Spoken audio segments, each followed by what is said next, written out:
Wapendwa taifa la Mungu, siku hizi za karibuni sisi Wanadodoma na kanisa kwa ujumla tumeshuhudia mapenzi ya Mungu.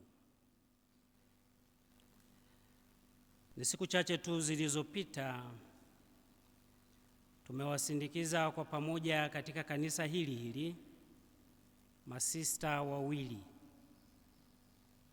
wa shirika la Mtakatifu Jema Galgani, na leo tunamsindikiza tena kwa namna ya pekee baba yetu Bernardini Mfumbusa katika kanisa hili tukiwa nimesa heshima kubwa ya kumsindikiza katika jimbo lake, ambapo atapokea heshima kubwa ya maziko matakatifu.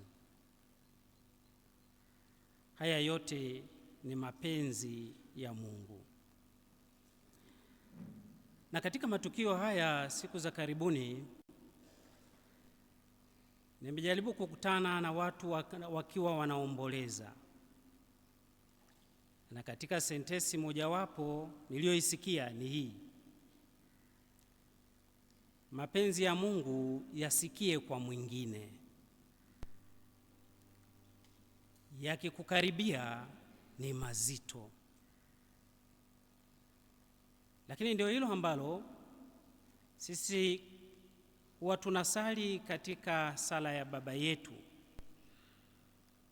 Tena sisi kila siku tulio wengi, mapenzi yako yatimizwe. Tabu inakuja pale ambapo sasa hayo mapenzi yanatimizwa. Nafikiri ndio maana huyu muombolezaji alisema hayo mapenzi ya Mungu yasikie kwa mwingine. Katika hali hiyo, sisi watu kama wenye imani tunapaswa kuyapokea mapenzi ya Mungu kwa imani vile vile. Yeye aliyetupatia ndiye aliyechukua. Kwa hiyo mwishoni lazima tuseme mapenzi yako yatimizwe. Tumechagua masomo na hasa somo la Injili ambalo linatupeleka Getsemani. Tulio wengi tunaelewa, tunaosoma Biblia, Getsemani ni nini kilitokea. Ni wakati ule ambapo Bwana yetu Yesu Kristo baada ya mlo ule pamoja na wafuasi wake aliiona picha halisi ya mateso, mahangaiko na yote yatakayomtokea yeye, na kaona kuwa hana namna yoyote au jinsi yoyote ya kufanya isipokuwa kwenda kusali. Aliwachukua wale ambao walikula pamoja naye, lakini alipofika sehemu fulani kundi kubwa liliacha, akachukua kundi dogo aliowaamini kuwa watakuwa pamoja naye katika hicho anachotaka, yani kumuomba Mungu ili kikombe hicho wasikinywe. Lile kundi likakubali, likaenda, lakini kile walichoambiwa wakeshe pamoja naye, wao walikesha kwa kulala, si kwa kusali. Karudia mara 2 mpaka mara 3 wanalala. Tunaalikwa katika maisha yetu tuwe watu wa kukesha katika sala. Tunatumia muda mwingi kufanya mambo mengi ambayo mengine hayana uhusiano wa karibu na maisha yetu ya kiroho. Tujipe nafasi pia ya kufanya mambo ambayo yanaunganika na maisha yetu ya kiroho. Sababu hiyo, kutokana na Injili hiyo, nilipenda tutafakari kwa pamoja jinsi ya fumbo hili la mateso katika imani yetu kama Wakristo, imani yetu kwa Mungu aliyetuumba bila sisi kuwepo, kwa mastahili na kwa mapenzi yake. Fumbo la mateso katika imani ya Kikristo ni tafakari inayohusu mateso, kifo, ufufuko wa Bwana wetu Yesu Kristo.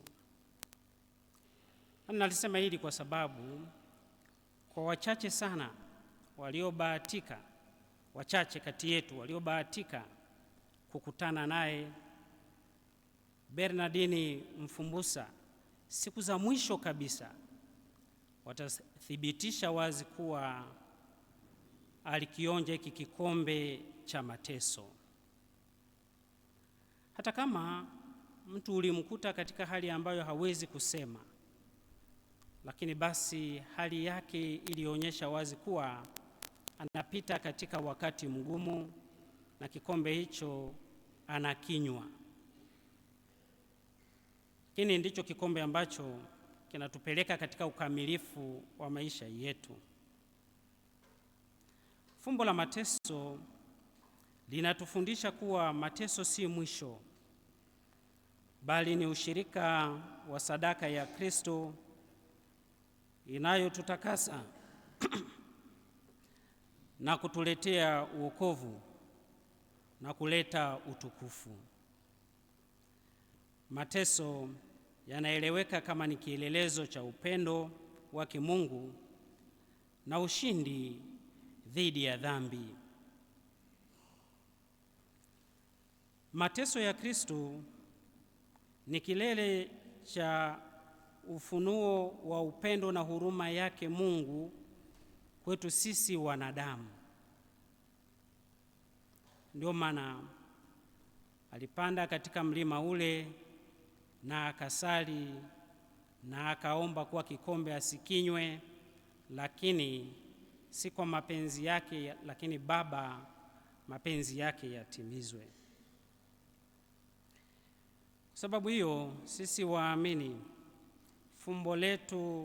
fumbo hili la mateso, tunaitwa kushiriki katika mateso ya Kristo kwa kuvumilia majaribu, mahangaiko, usumbufu na adha mbalimbali tunazozipitia kwa imani. Mateso kama mateso yasiyo na faida yeyote hayana fadhila, hayana nguvu ya kumwokoa mwanadamu, lakini yale ambayo yanaunganika na Kristo, ambayo yanakuwa ni tunda kubwa la imani yetu katika safari ya wokovu na utakatifu wetu. Fumbo hili la mateso, ambapo walio wengi wanalipitia katika maisha ya kawaida au katika hali ya ugonjwa na kadhalika, ni fumbo ambalo hatuwezi kulikwepa kama wanadamu. Mateso yanatuunganisha sisi wanadamu kushiriki sehemu ndogo sana ya mateso ya Kristo, ambayo alikuja aliteseka ili sisi sote tuweze kupata uzima wa milele. Kwa sababu hiyo, Kristo alikwisha kutukomboa sisi sote kwa mateso yake, lakini kila mmoja wetu anapaswa kuchangia kitu fulani katika mateso hayo ili kufikia uzima wa milele. Kwa hiyo tunapokumbana na mahangaiko na mateso mbalimbali katika maisha yetu, tusirudi nyuma, tusikate tamaa, tusife moyo, tusimwache Mungu wetu, lakini tuendelee kuwa naye kwa karibu na tuendelee kumwomba tujalie nguvu na uvumilivu katika mateso hayo. Nguvu na uvumilivu tunayapata kwa Kristo. Ndio maana aliwaalika wale wachache wasali pamoja naye, wakeshe walau hata kwa saa moja. Aliwaambia, mmeshindwa kukesha nami hata kwa saa moja tu. Kwa hiyo aliwaalika wakeshe pamoja naye. Kwa sisi pia tuunganishe hayo yote ambayo tunakutana nayo kama mateso na sala, na mikesha ya kiimani itakayotupatia tija na labda ufumbuzi wa mahangaiko yetu katika maisha tunayoyapitia. Leo tunamsindikiza baba yetu Mfumbusa. Lakini Mfumbusa ni mrefu mno kumwelezea. Mambo yake katika kipindi hiki cha miaka 64 aliyoishi tukayamaliza, na inawezekana wengi wetu hatukumuelewa katika kipindi chote cha maisha haya. Lakini Mfumbusa kwanza ni Mkristo aliyeutambua na kuupokea Ukristo vizuri katika maisha yake, akauelewa na akautafsiri vizuri Ukristo ule katika kila alilolifanya na kulitenda. Mfumbusa wengi tunatambua wazi kuwa amefanya kazi nyingi ndani ya kanisa na nje ya kanisa. Amekuwa ni kiunganishi kati ya imani na jamii kwa ujumla. Kama mwalimu amekuwa mwaminifu katika ualimu wake, akiendelea kufundisha vizuri sehemu mbalimbali alizopitia. Na ualimu huo haukukoma tu alipopewa uaskofu, lakini alipopewa uaskofu aliendelea kufundisha zaidi katika jimbo na kwa kanisa zima.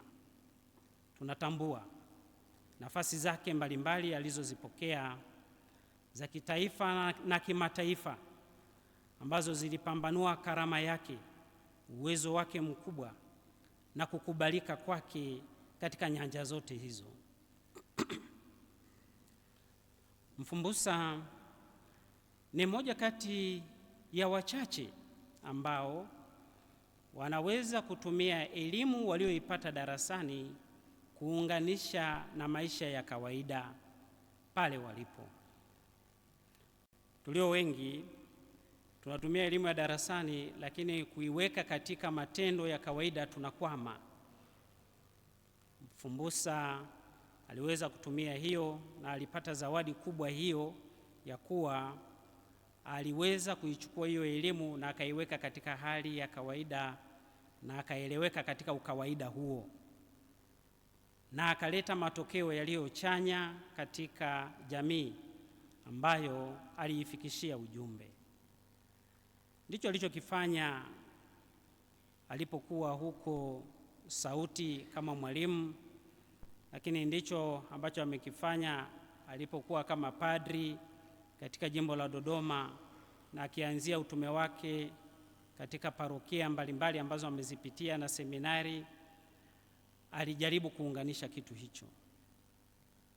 Kwa haraka wengi wangeweza kumuona kama ni mtu mwenye majivuno au labda na kiburi, lakini ndivyo ambavyo Mungu alimuumba kuufikisha ujumbe kiurahisi kwa watu, na waliomwelewa na kumpokea walifanikiwa sana. Mfumbusa pia kama askofu aliendelea kuunganisha elimu ya Mungu, teolojia yake, uwezo wake na vipaji alivyokuwa navyo, kuunganisha watu marika mbalimbali na makundi mbalimbali na Mungu wao. Lakini amekuwa pia ni daraja zuri la kuunganisha kati ya dini moja na dini nyingine. Natambua wazi kuwa kule ambako alikuwa kama askofu kuna dini nyingine pia, wengi waamini wa dini nyingine, lakini pia amekuwa kiunganishi mzuri, na hatujasikia mahangaiko yoyote, migogoro yoyote kati hayo. Ilitokana na uongozi wake imara wa kukutana nao, kuongea na kutatua changamoto zao mbalimbali. Lakini pia amekuwa ni kielelezo kizuri cha maendeleo katika jamii. Siku za karibuni tu, baada ya kutafakari na kuona kuwa tuna changamoto kubwa la makatekista hasa wa pembezoni ambao kipato chao hakitoshi kuweza kumudu maisha yao na kuendelea kufanya kazi hii ya ukatekista,